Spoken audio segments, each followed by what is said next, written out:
Good evening, ladies and gentlemen. Once again, CP3 live from the lab, Sports on the Hill podcast, boxing, Redskins preview to Week 16 matchup, Redskins versus Titans. We bringing it to you live from the lab. There's no more Thursday night football since the Redskins are playing on Saturday, so it's no longer the boxing Thursday night football Redskins preview. So we just going to get into some boxing tonight and do like a year in review. We got Paul, the boxing guy, on the line. He's always there to drop all the knowledge and insight from the boxing world and give us that inside view that we don't get everywhere else. So we're going to chop up about some Redskins football, the long shot, wild card playoff hopes, and still possibility of winning the division. I'm not going to, shoot them down, but I've been on the record of saying my stance. I want to see a good product on the field. I really don't want to see this team to go to the playoffs because with the injuries and the holes that they have, it's one and done. Why even go there? Get better draft position, draft a player in need, continue to build what they've been doing so far. But let's not get too far ahead of ourselves as we'll get into the year in review for the Redskins in the new year because it's so much to talk about, so much going on. We can't wrap it up in just 1 or 2 shows a week. Pretty soon we're going to be on 5 days a week. Because if you haven't heard, we are now syndicated in 4 different markets thanks to True Radio Network and WLBS Radio. If you missed the show last night, I just shared the link on my personal page, and I'll be sharing a video soon. Once probably I get off the air, but as always, we'd like to thank you, the fans, for all the love and support throughout the 3 seasons of Sports on the Hill podcast, watching us expand from one show with just Robbie and myself to a whole panel, a team of 10 now of experts to bring knowledge and insight like you don't get anywhere else. So I want to thank you guys for making Sports on the Hill podcast what it is and the growth that we've seen in 2018 and where we're going in 2019. We've hit over 1,310 likes on our page, so continue to share, like, and post our stuff, man. We appreciate it because DC Sports About the Politics is not just a catchphrase. It's not just a motto. It's what we do. So, I know y'all tired of this BS DC Sports Media. I know I am. I run into some folks in the street that said they're tired of it also. And they're tuning in also, so I appreciate that. Folks that's tuning in on the Facebook Live feed, as always, you can comment any questions, anything, or you can always call in on the True Radio Network hotline, 347-884-9299. Before we get into the Redskins breakdown, I'm going to go ahead and bring in Paul, the boxing guy, see how my man doing tonight. Paul, what's going on there, brother? My man, Carol, I'm doing pretty good, man. If there was anybody out there that's surprised by the excellent news of syndication in multiple markets, they must not remember you saying repeatedly, they're going to see you. Yeah. So, that's just what it is. Maybe they ain't been paying attention, but those in the know, they know. Oh, they about to find out for sure because we're going to be everywhere pretty soon. I'm not just talking stuff. Y'all know me. I've been on social media for a while now. Y'all know I don't talk about what I don't do. But like I said, it's not the time to do that. I'm not going to throw nothing in nobody's face and start talking about the haters because it's not even worth talking about. I said last night, I'm never going to mention your name because that's what you want, and I'm never going to give you what you want. But let's get on to... Oh, no, they still listening. Oh, as always, they got to watch because they don't have nothing else better to do with their lives. It's all good. But I guess I got to speak on the recent Redskins happenings before I get into the breakdown of this upcoming huge matchup. Monte Nicholson, everyone I know by now has seen the video, know that he's basically done for the season. Pending investigation, career might be over. I'm not sure all the ins and outs. There's still some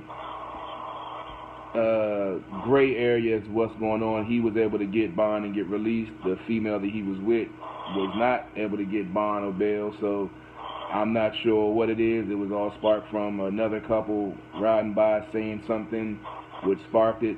I've heard rumors that they were started in the restaurant previous. I don't know, but as I said, DC Sports or the politics, we don't cover that. If it's not on the field, we don't talk about it. So, on that note, let's go ahead and look forward to this matchup versus the Titans, which is going to be a tough battle. Jacksonville last week, the 16-13 victory, which, kind of shocked me, but Jacksonville does have a sputtering offense worse than the Redskins, and they had a second-string quarterback that really wasn't, nothing to write home about, so they prevailed after, going down on a late comeback. This game is definitely going to take more effort throughout the whole game. I love the way Jay made adjustments at the halftime to get, Josh Johnson more comfortable and running more zone read and pistol stuff to, use his mobility as an advantage instead of trying to keep him in the pocket. But this Tennessee Titans defense is no joke. And they definitely stay home. They get pressure. Their secondary is quality, and they can stop the run. So just looking at these numbers already, it's going to be a tough game for the Redskins to win. Redskins are 7-7. The Titans are 8-6. Look at the offensive numbers. The Redskins are averaging 315 yards a game, which is 28. 201 yards passing, which is 26. 113 yards rushing, which is 17. 18.9 points, which is 28. And third down conversion percentage on offense is 36.6, which is 24. Now you look at the Tennessee Titans offense, you have total yards 317, which is 27, one spot lower than the Redskins. They are only average 187 yard passing yards a game, which is 30th, which is fourth lower than the Redskins. Rushing, they average 130 yards, which is fifth, which we're definitely going to talk about Derrick Henry and the run that he's been on lately, and the Redskins definitely going to have to be on their P's and Q's on defense, stay gap discipline and everything to stop this dude. Points, they average 19.1, which is 27th, which is one spot ahead of the Redskins. And on third down conversions, which is the huge difference between these two offenses, they have a 41.1% percentage, which is 11th in the league, which is 13 spots ahead of the Redskins. Now, the offense is definitely more consistent on the Tennessee side, not from the quarterback position, but from the play calling, and they are a run-heavy team that believes in time of possession and believes in, keeping their defense fresh. That's why they're ranked so high, which is what the Redskins were doing until the injury bug hit, and Jay's 3-and-out strategy, previously was doing harm to the defense along with them doing extra. But guess I'll go ahead and use the format I used last week. I'll go ahead and go over to offensive players. Might as well get all the offensive numbers done before we get into the defense. No reason to bounce back and forth. For the Redskins, quarterback, as we all know, Josh Johnson has a 65.9% completion percentage, 346 yards, 2 touchdowns, an interception, and 1 rushing touchdown. Marcus Mariota, 68.9% completion percentage, 2,418 yards with 11 touchdowns and 8 interceptions. I'm giving the advantage to Tennessee just because Mariota's been in the offense for a while. He knows the offense, and they're going to depend on the run, so it's not really going to, be up to his arm to win the game, as if the Redskins want to be able to stop the run.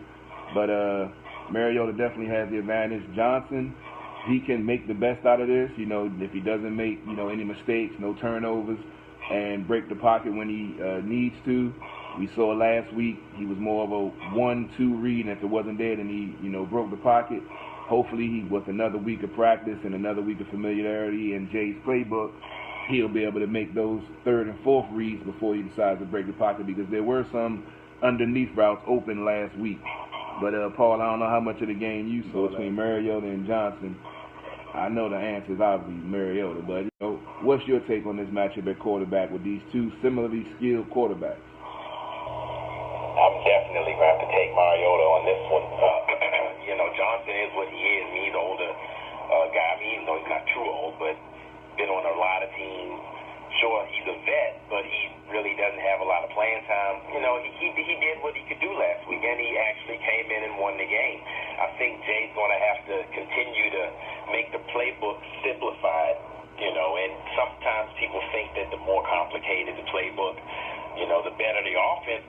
sometimes when you have a simplified playbook, it actually plays into your favor on offense with an inexperienced guy, but a guy that can use his feet as well. So we're going to talk about the receivers and tight ends soon.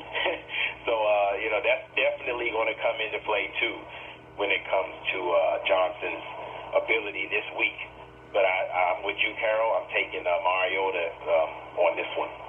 Yeah, no doubt. Well, they actually did. I did see a report that they signed the practice squad wide receiver. I got to look his name up, and to add to the active roster, so maybe he can bring something to the team to add to the wide receiver corps, especially with Sims getting picked off the practice squad and going, I believe, was it to the Saints? I believe. I can't remember what team it was, but I know everybody was up in arms that he had got signed to another team because the wide receivers haven't really stepped up or shined, but hey, it is what it is. It's football.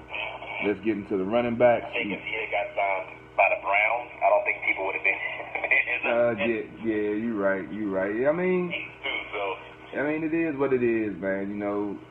He was, making strides. I don't know why they didn't bring him up, especially after Trey Quinn went down. But hey, I'm not in the front office. I'm just talking about what I see and what I read and what I hear from my insiders.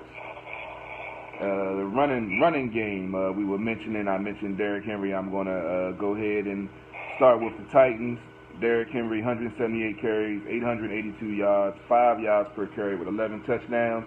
And their second leading rusher is Deion Lewis with 152 carries, 512 yards with a 3.4-yard average and 1 touchdown. Redskins have Adrian Peterson with 221 carries, 973 yards. 73 or 20? I got some bad handwriting. I think it's 923 yards. I got to look at the numbers, but I think that's what it is. I was writing kind of fast earlier with a 4.2-yard average and 7 touchdowns. And Chris Thompson is the second leading rusher with 37 carries, 148 yards with a 4-yard carry average and no touchdowns. I'm going to have to give the advantage to Derrick Henry. He's running hard. He had the game 2 weeks ago against Jacksonville defense with 20 carries, 238 yards, and 4 touchdowns. The Redskins defense did definitely play well last week against Jacksonville, but I mentioned how anemic their offense is. Their running game isn't as potent as Tennessee's, and we've seen with the combination of Jay's play calling, 3 and outs, and the defense getting worn down in the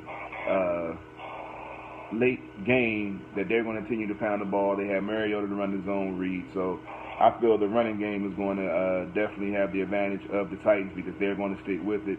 If Jay gets down 7 to 10 points, we know what he's going to do. Ian Rodriguez, Davis Kidsey is his name. Appreciate it, Ian. Yeah, that's the wide receiver they signed from the practice squad to the active roster, so he'll be active. Hopefully, maybe he can get on the field, maybe make something happen. But these two running games, I know you saw the game that Derrick Henry had on 2 weeks ago on Thursday Night Football. Who do you give the advantage to in this running game between these two teams fighting to get into the playoffs?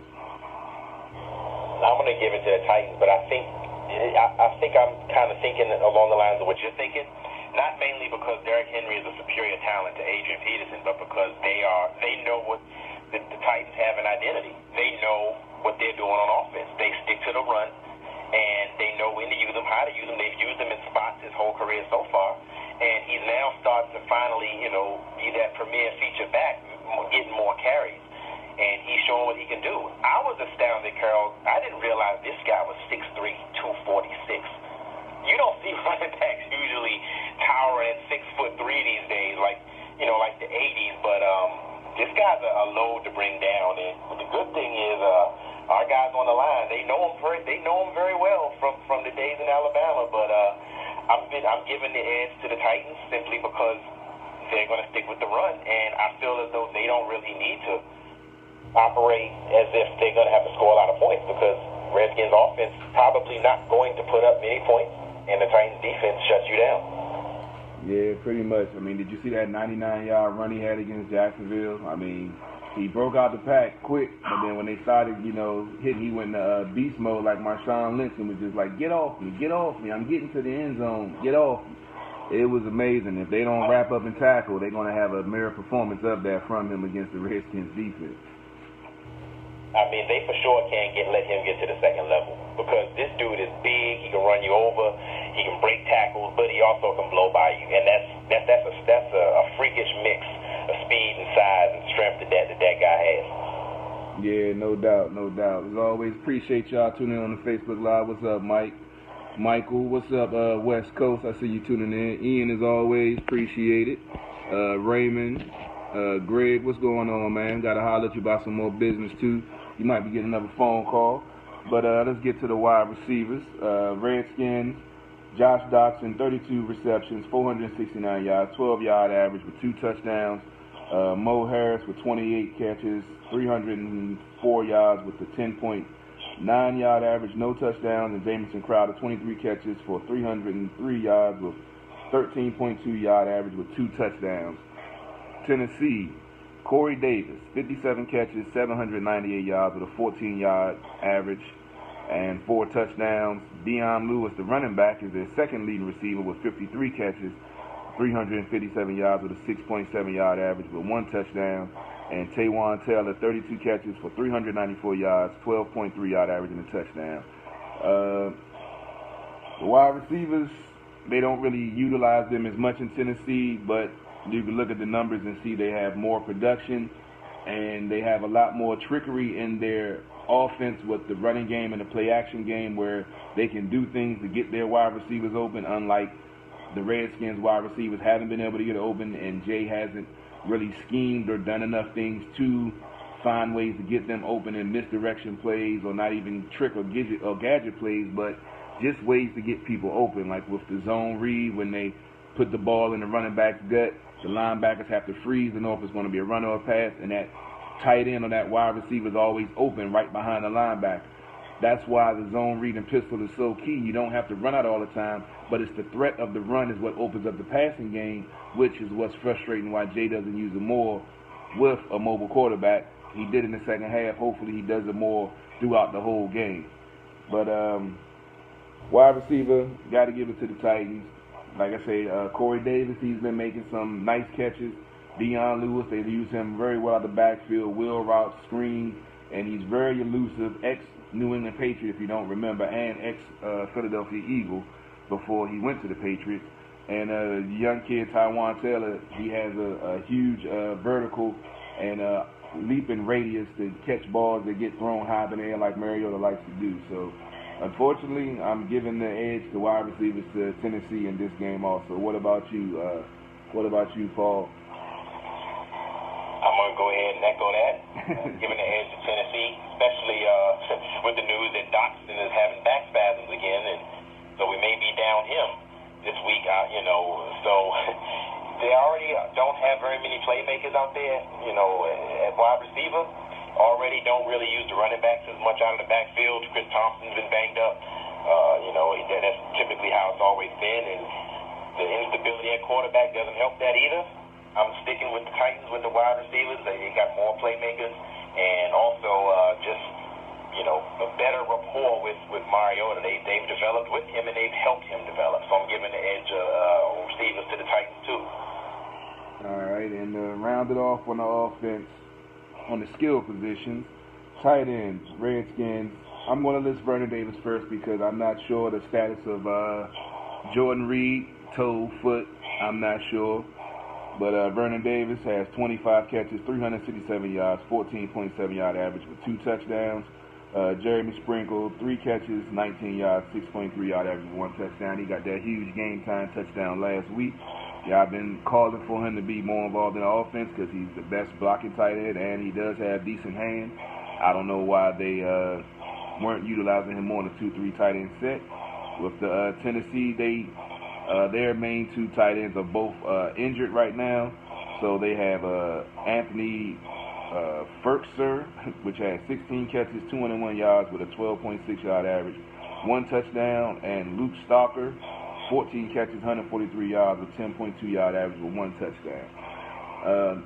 Well, the one aspect I can give the advantage to the Redskins is in the tight end division because they do, use the ball, use the tight ends to try to open things up. And with the wide receivers, they go short to long, not too much long, but you see more of the short passes, the more intermediate stuff, which 9 out of 10 is going to the tight end. So Johnson, we're going to see what type of rapport he can build with the tight ends, Davis or Sprinkle. I'm not sure about Jordan Reed's status. Mark, what's going on? Yeah, I'm not. Oh, he is out. Ian said he is out. Okay, so Jordan is out. I figured he would be with the, long shot of making the playoffs. You don't want him injuring him even worse with a foot, ankle. That's his, bread and butter, being agile on the field and being able to run those routes. So it makes sense. That's probably why they brought up the other wide receiver also. We'll see how things go. Paul, what do you say about the tight end competition between these teams? Who do you think has the advantage? I like Sprinkle. I've always liked Sprinkle. I started off with Sprinkle because I heard another report that Vernon Davis has popped up with some concussion-like symptoms this week. I think this happened today, so I can't even say if his status is sure thing on this coming Saturday. We said Reed is out, so we pretty much may only be down to Sprinkle. So for that reason, I got to give it to the Titans, man. Skins, these dudes are just decimated, and I just can't see how they can recover with this mix of bad fortune that they have, unless they somehow get Adrian Peterson 30 carries for 236 yards or something crazy like that. But I got to give the edge to the Titans too. Yeah, well, if they feed AP and run the ball, try to play time possession, keep the ball out of Tennessee's hands, that's always a good recipe for victory. But we know Jay don't always stick to that. Offensive line, I'm not even really going to go into detail. All the advantage goes to Tennessee. Redskins are down to their 6th and 7th string guards, and Trent Williams is still recovering from the thumb surgery. Moses is, banged up from the ankle to the back to the shoulder to the neck. So hopefully, like I say, with the tight end situation, I'm sure they're going to use some jumbo packages and do other things to try to hopefully compensate for the line being dinged up like it is. But the injury bug, man, ever since week 9, it's just been killing for this team. And I've seen nothing like it in such a quick span, how fast things can go from, a couple of injuries, everything's okay, everybody's, filling in, to boom. You losing your guards, your tackles, wide receivers, running backs, and 2 quarterbacks in a 5-week span. I can't even call that. That's crazy. But for this game, even with all that going against the Redskins, being on the road, as we mentioned last week, plays in their favor. So I'm still going to go with the Redskins. It's going to be an ugly game because both defenses are going to try to stomp on the offenses. But I'm going with the Skins in this game just because I know it's going to be a tight one. And just from last week, seeing how they stuck with it, going down to a lowly offensive team like Jacksonville and still being able to get that interception and to get that game-winning, game-time touchdown and game-winning field goal in the last minutes of the game. That says a lot to me. I gave Jay, kudos, which rarely happens with me. But when, like I say, when he does good, I'm gonna give him credit. When he does bad, I'm gonna put my foot on his throat. Simple as that. But what do you see from this game, Paul? I'm gonna call the Titans. It's not because I think there's some superior team overall. I just think that at some point it becomes too much to overcome. And we know the Skins had that was it 4 or 5 game losing streak. They got the win last week, and I will give them this. They definitely play, on defense the way they're supposed to play when they're playing against squads that don't really put up a lot of points.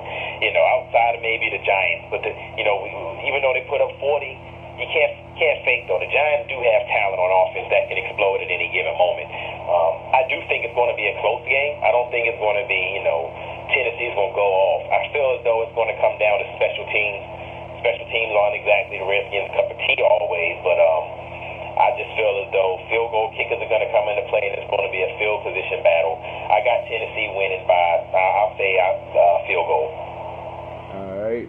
Ian said something I've been saying all season. Not for nothing, Tressway is the MVP. Been keeping us in games. Yes, indeed. Tressway has been the MVP, in my opinion, for the last 2 seasons. He's been killing the ball. He leading the league in punts inside the 20. He isn't out kicking his coverage. He's doing everything the way it's supposed to be done. and he even took a penalty early in the season to extend the drive to help win the game. So, yeah, I definitely agree. Ian Tressway is the man. And before we finish up the Redskins talk, let me go ahead and get to the defensive numbers since we got wrapped up in the offense. The Redskins defense, which numbers have been falling week by week, which I've been talking about. Total yards, they're giving up 357, which is 18. Passing, they're giving up 240, which is 18. Rushing, they're giving up 116th, which is 18. Points, they're giving up 22 a game, which is 13.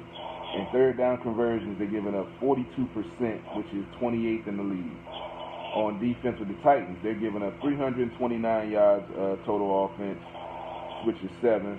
They're giving up 218 yards passing, which is 6. They're giving up 110 yards rushing, which is 12. They're giving up 18 points a game, which is tied for first in the league. And their third down conversions are at 34.8, which is 5th in the league. So the Redskins going to have their hands full with this Tennessee's defense. And I mentioned last night, just to rub a little salt in some of the folks that had a problem with Brian Orakpo. I actually saw a fan put a post up, salty that he started his 61st consecutive game for the Titans because he was labeled injury prone here. And I said on numerous occasions that this man had played injury-free ball going back to high school until he got that injury here, and then had the fluke injury to the next year, the same pet. So for everyone to say that he's injury prone and he was soft and he was this and that, they down there balling with a top-ranked defense, and the right side, the left side of that outside linebacker core hasn't been the same since the Orakpo has been gone. That's all I got to say. But I'm going to go ahead and wrap up the Redskins talk. Go ahead, Paul. I didn't mean to cut you off. I was about to say about Orakpo. I remember those days everybody said, oh, we got to get rid of this guy. He's always hurt. He's always hurt. You know, we talked about injuries all night so far. And the thing that seems to be a common issue with the Skins for years now has been the astounding, staggering amount of injuries. I don't know what's going on over there. I'm not trying to say it's somebody's fault in particular, but it's been a long stretch of this team getting hit by, uncommon, massive injuries that seem to be freak injuries for most of the time, and it seems like they keep happening to this team. So, yeah, it's crazy, man. You really can't do nothing about broken legs and tendons being torn off the bone. There's really nothing you can do about that. You can't train. You really can't blame the strength and conditioning coach. It's just part of the game. When you talking about hamstrings and quad pulls and stuff like that, then yeah, you look at strength and conditioning, but you haven't really seen that. They have the most players on IR for a reason, because these are season-ending injuries, and in Alex Smith's case, maybe career-ending. And before we wrap up Redskins talk, I appreciate everybody tuning in before we get into boxing, because I know we got so much to cover with the boxing. As always, like I said, you can call it on the True Radio Network hotline at 347-884-9299, or you can continue to comment on the Facebook Live feed, because I will get to your question or comment. Ian says, with Reed and Vernon possibly out, definitely going to have to go to the screen pass a lot. Chris Thompson should be used frequently. I agree. Jay sometimes is feast or famine with the screen game. Either he uses it too much or he doesn't use it at all. Hopefully he's learning some balance into doing that. So, like I say, all we can do is hope that he's continuing to progress in his coaching, because, as I mentioned, with all of these injuries and knowing that he can't do what he wants to do with throwing the ball deep, 5- and 7-step drops, and he's learning how to coach and finding ways to win, not just from the players on the field executing, but from him giving them a successful game plan to execute. So, like I said, it's rare that I give him kudos. I know a lot of folks is still calling for his head and talking bad about him, but I call it how I see it. And he did a hell of a job getting into that 4-game losing streak and getting a victory on the road. Hopefully being on the road again 2 weeks in a row will benefit this team and they can pull out a victory. And let's get into some boxing, Paul. yes, indeed. It's been a week and a half or so. We lead off with good old Canelo Alvarez moving up to super middleweight, taking on Rocky Fielding, British guy, tall. Obviously, Canelo is for sure not a natural, super welterweight when it comes to the height you like to see. Super middleweight when it comes to the height you typically see. But Canelo's a warrior, man. This dude stepped up He's not ducking anybody. People like to bash Canelo. I don't really think there's anyone active right now with a resume anywhere close to Canelo Alvarez's.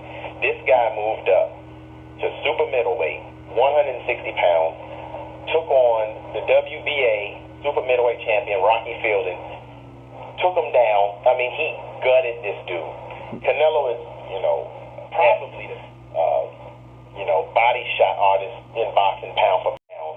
And, it seems every time you see him fight every year, he adds new skills to his repertoire. I mean, he used to be kind of a straight-on guy, like typical Mexican fighters, throw a good left hook, throw a good uppercut here and there, but he wasn't always very, slick on defense. But Canelo's elusive. He has good subtle movement, good instincts. He's only 5'9", fighting in super middleweight, but he has the power to definitely compete at super middleweight, even though he's not seen as someone who should be a super middleweight because of his height. His frame actually says that, yes, he can fight super middleweight and he can succeed. I was thinking that this fight was going to go a little longer than 3 rounds. I felt Canelo was maybe going to try to fill him out for a few rounds, especially with this guy being so much taller. I think he was, 6'1", 6'2". Canelo didn't waste time. I expected it to be a body shot, that either took him down or hurt him. It was multiple. I mean, he knocked this guy down with 3 body shots. Ultimately, the third knockdown from the body shot sealed the deal. He knocked him down with 2 body shots. The second body shot sealed the deal. He also knocked him down with an overhand right to the head. He gutted him. I can't even count how many left hooks to the body, to the liver Canelo hit this guy with. And Rocky Fielding just couldn't take the punishment. He couldn't take it. And Rocky Fielding, he's no slouch. I mean, he's not, the best, but he hits hard. He's been in the ring with guys like Callum Smith. Granted, he was knocked out in the first round, but Callum Smith is a dog. So Rocky Fielding gave it his all. Canelo just blew him out of the water.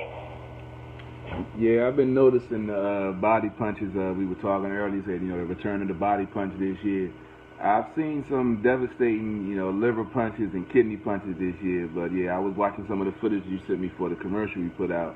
And, yeah, some of those joints had some bad intentions on them. That's why I said I couldn't be a boxer. Because the first time I get one of those, I'm retiring, dog. I'm getting out of the ring. I'm leaving, just like that dude did at the other fight. When he got into the ring, watched the other dude take off his robe. He's like, you know what? I'm out of here. I ain't messing with this dude. I would have been done, man. Those liver punches ain't no joke. Yeah, he said, nah, I'm going to live to fight another day. I want to be able to have use of my internal organs. Canelo found that spot, and he just kept picking it. And a slept-on skill of Canelo Alvarez, too, that a lot of people may not appreciate is his punch selection. This guy has some combinations that you typically don't see. I mean, he goes from up top to down low, without really giving you any sort of hint. He doesn't really step offline to throw that left hook to dig in there like you see a lot of guys do. I mean, he can throw that punch from seemingly any angle, and it has a devastating effect. So, Canelo's a beast, man. I mean, he exercises, he employs feints better than I've seen most people. I mean, this guy, he has a strange move where you have to be confident to pull it off, but he'll throw his right hand out wide, almost simulating like he's going to throw a reckless looping right hook, which is pretty much a no-no when you're a right-handed fighter. And then he'll bring it back down and then throw an uppercut. I mean, it takes so long to develop that, but people respect Canelo's power so much that they, put their hands up. They put their guard up. They brace the impact when they see that feint. And Canelo it seems like he has a sixth sense to always know where the opening is. And I don't think he gets enough credit for that. I frankly have Canelo as my number 1 pound-for-pound fighter, and I've had him there for a while. I had to take him off when he was suspended for the PEDs, but I just can't see how anyone else can take Canelo's spot at number 1, and that says a lot because there's been some great boxing, some guys coming into their own this year, but I just think Canelo's on a whole other level. Yeah, I still haven't really got a chance to dissect him like you have, but I've definitely checked out a couple of his fights, and he definitely is impressive. Let's get into some of the other fights. I know you mentioned Lomachenko. Yeah, Vasily Lomachenko back in action a couple weeks ago, taking on Jose Pedraza. Lomachenko's collecting titles, man. I'm probably going to be wrong here, but I think this is what his third weight class that he's won titles in. I may be wrong, but I do believe it's his third weight class. He's unified the belts now at lightweight, and he came from Pedraza. Pedraza's pretty solid guy. He got destroyed by Gervonta Davis, but I mean, Davis is a talent that I don't think a lot of people see much of because, frankly, he doesn't fight much, which is a shame and testament to his promotion. But Lomachenko came in there, gave Pedraza the business. Now, I will say, I don't like to watch ESPN fights. I don't like Teddy Atlas. I don't like Stephen A. Smith, a basketball guy faking to be a boxing guy. I don't like Tim Bradley's analysis. I like to watch their fights with the volume down. Lomachenko won that fight by unanimous decision, yes. And I don't disagree with that. I mean, Lomachenko floored him with a body shot. I mean, we've seen him do that before, too. With that style, he swarmed you. He calls it the Matrix. And Pedraza did not have the answer. Linares had the answer for it early this year. He would throw his elbow out there and pivot right on with him to kind of keep him back in line. But Pedraza just seemingly didn't know what to do when he would get swarmed by Lomachenko, and Lomachenko just pretty much could take whatever punch he wanted. Lomachenko has knockout power, but that's not what he doesn't settle or rely on knockout. He can outpoint you. He picks his shots, he lands his punches in bunches. You never really know where he's going to be next. I mean, he gets so close. I will say he is probably one of the top 3 fighters that can fight in the pocket or, on the inside that's active right now. I mean, this guy, I've never seen a guy close distance and be so effective, so close, and sometimes at angles that you would never expect a fighter to find success at. I mean, he'll shuffle step to your right, and then he'll be, parallel to you almost, and then he'll hit you with a left hook to the body, and, he's a southpaw, so, that's his power hand. And, I mean, the guy just has unreal ability. He won that fight by unanimous decision, unified the titles. Pedraza was game. He landed a lot of shots. I will say this, he just couldn't really do much damage to Lomachenko. I think Lomachenko took a little more punishment than we're used to seeing him take. I mean, his face was beat up pretty good. But ultimately, he's now in the territory where he's going to have to fight other guys who are game. And even though I don't see a fight with Mikey Garcia happen, which it should, but it's not, I don't believe, I'm still waiting for that Gervonta Davis-Lomachenko fight. And I don't know if we're going to see that based on how his money team and Al Heyman and all those guys have been managing Gervonta's career. He's fighting again in January or February against Abner Mares, but the guy's only fought once in the year. He's like 21 and is a 2-time world title, undefeated. He should be fighting more. We should be seeing him fighting guys like Lomachenko.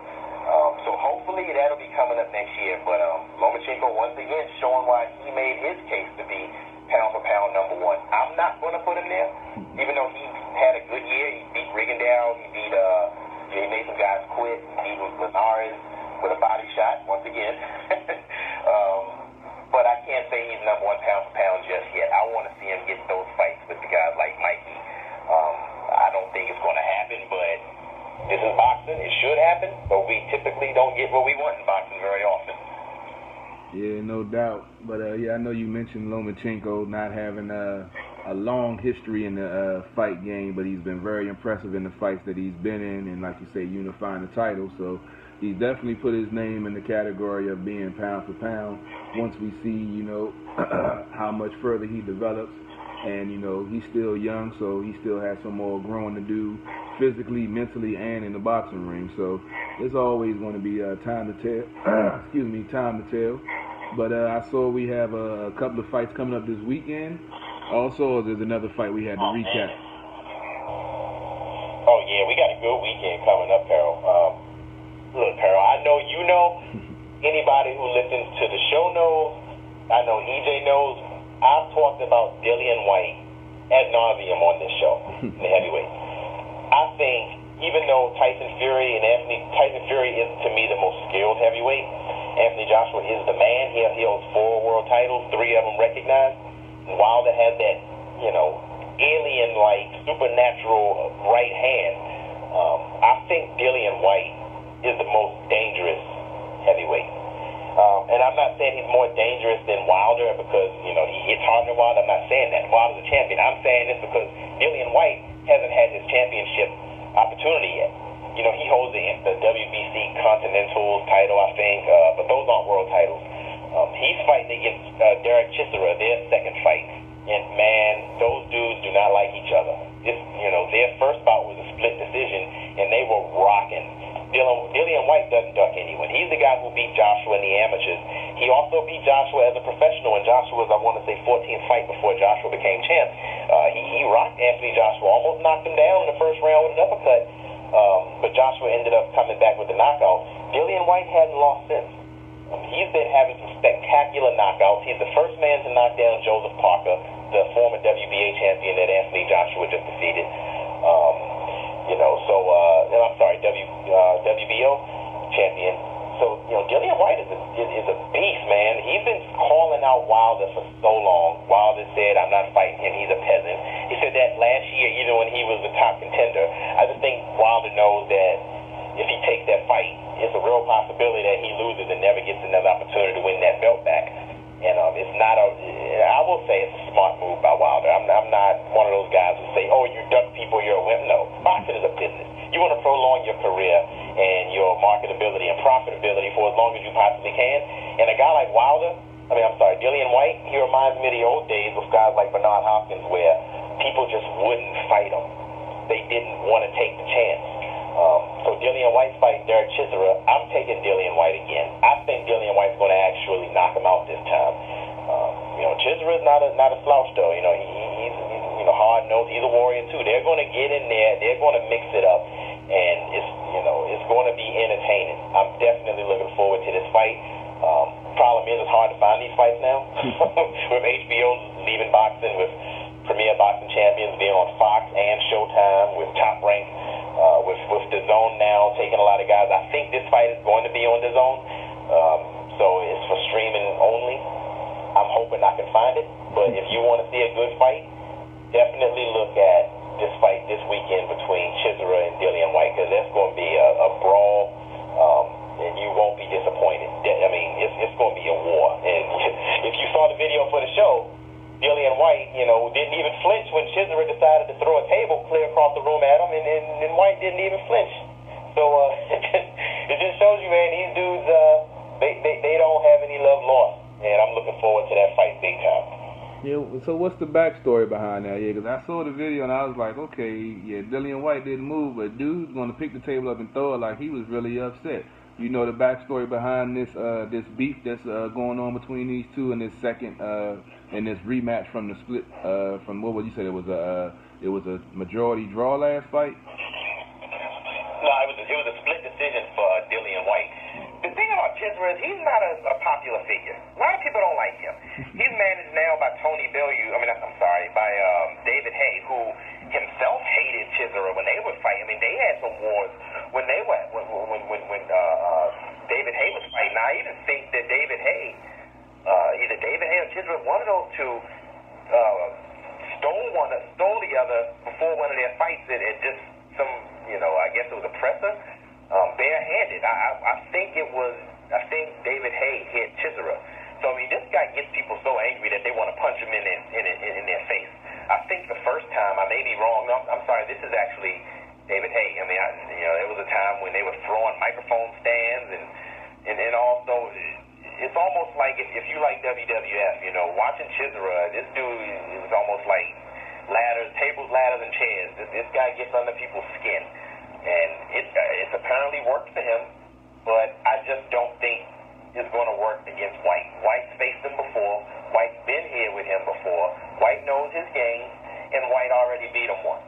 And White, I think White is the much better fighter, and I think Dillian White's going to rock him and make him pay. And I think you're going to see Chisora kind of fade away after this, because he's been around for a while anyway, back and forth between heavyweight, cruiserweight. But it's going to be a war, man. I really can't say what Chisora did, the backstory between why they hate each other so much, but just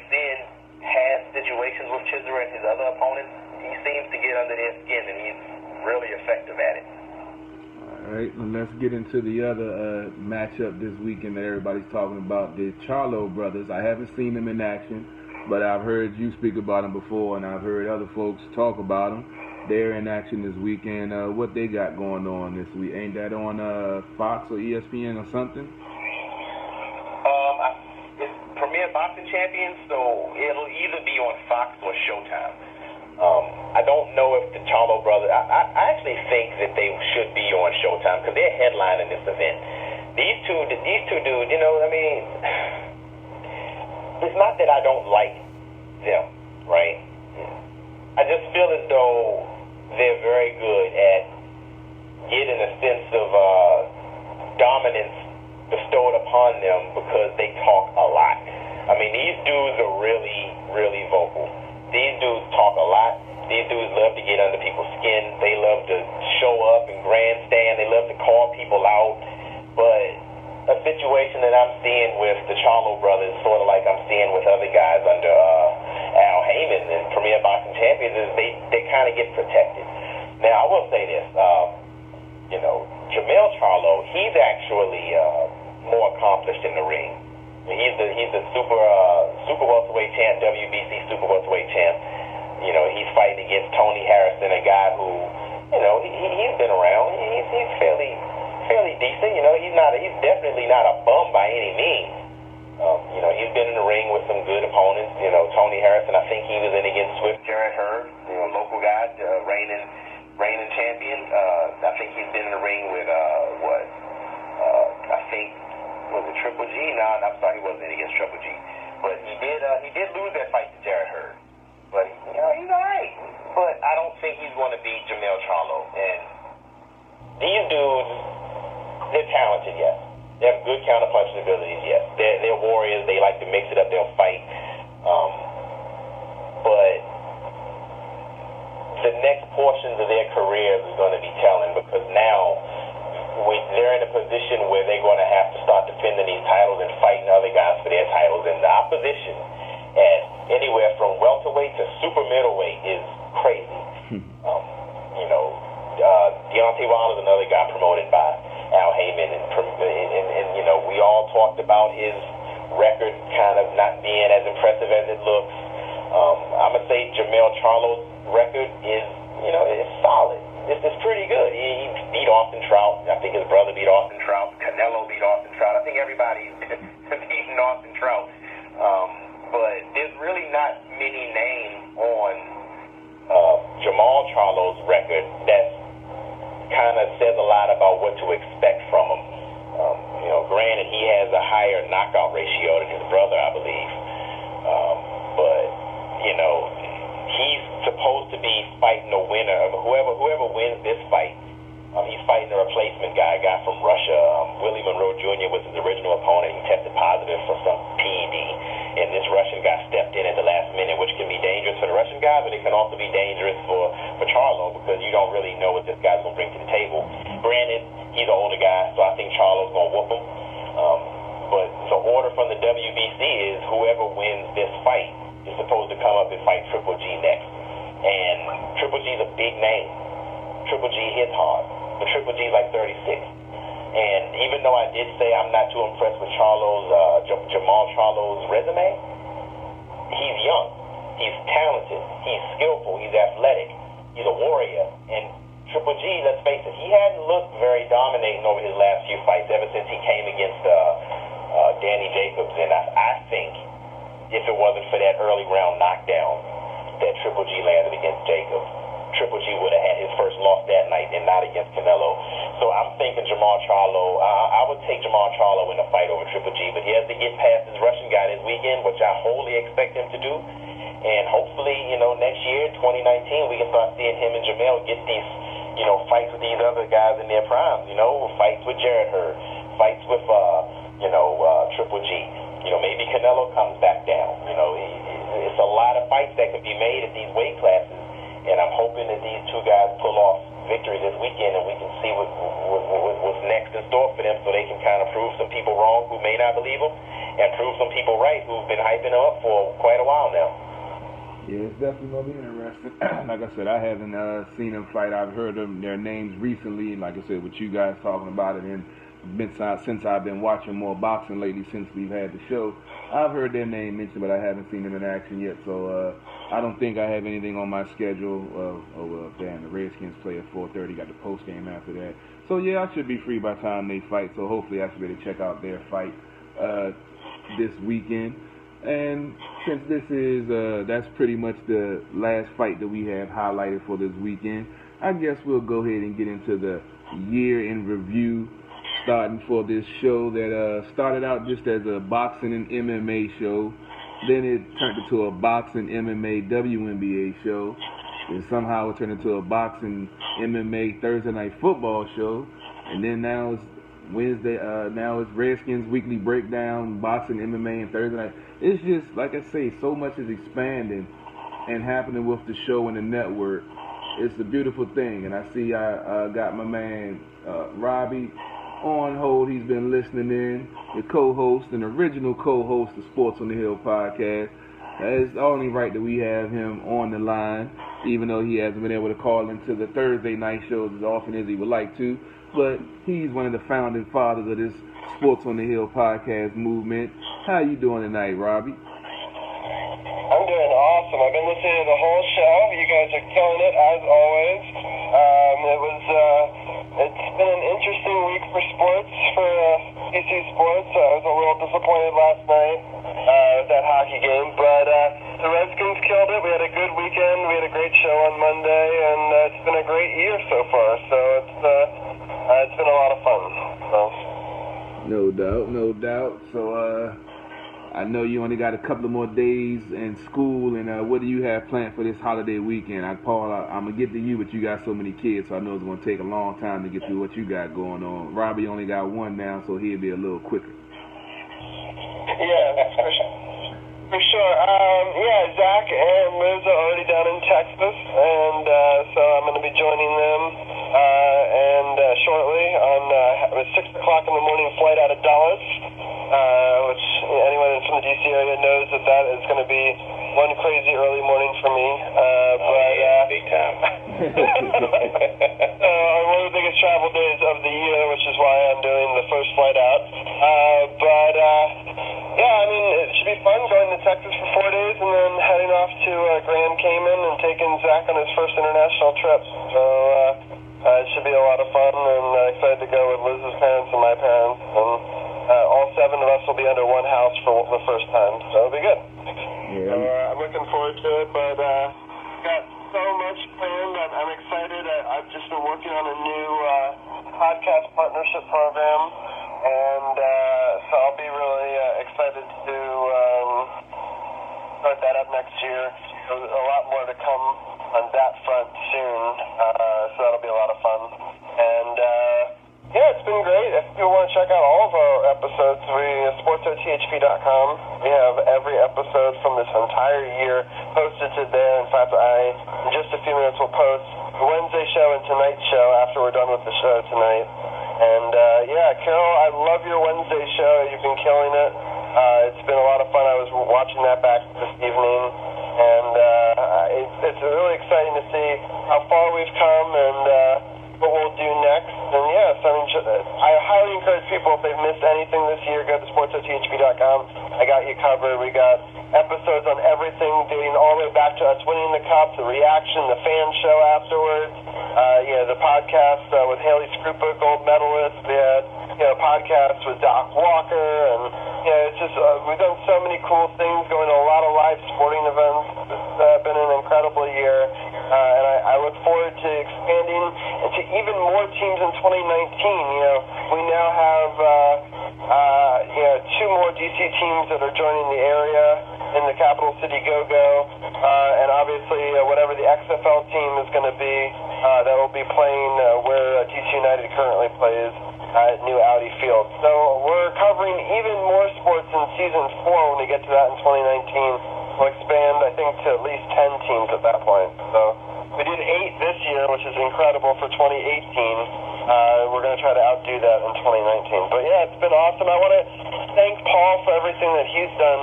for this, and EJ, and this Thursday show's been really incredible. I've always loved mixed martial arts.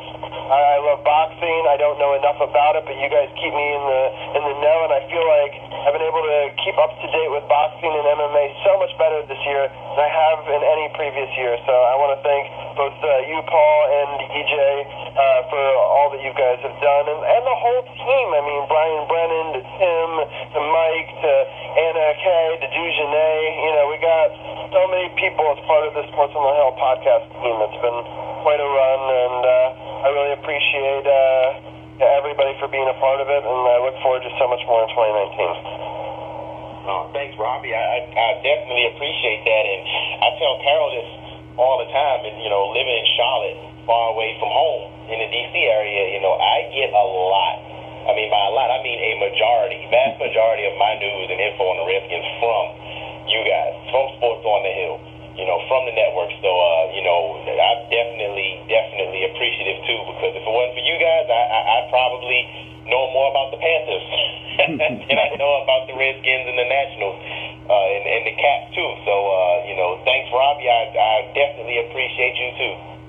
Thank you. I appreciate that. Yeah, it's been quite a run, and I'm looking forward to seeing us expand even more. And I want to get this boxing show. I want to maybe talk to you in the future about getting some links on the website about boxing and videos and YouTube stuff, and maybe even make a blogger for the Thursday show. And Paul, you and I can talk offline about some of that. But there's so many more things that we could do. We can expand the MMA, the boxing coverage, onto a website, and I'd like to expand some of that even more. I think there's so much more with mixed martial arts in the upcoming years. I mean, it's only becoming bigger and bigger, and boxing too. I think there's such a resurgence. I think you and EJ really covered it really well, and Carol, it's just been a fantastic year for boxing. I think I've cared more about boxing this year than I have in so many years past, because of your coverage, but also because I think that there's a lot of great boxers out there right now, and you guys covered a ton of them tonight. I won't recap all that, but it was good, refreshing to hear all the good boxing talk this year, and I look forward to seeing these great fighters defend these incredible belts that they have right now. That's music to my ears, Robbie.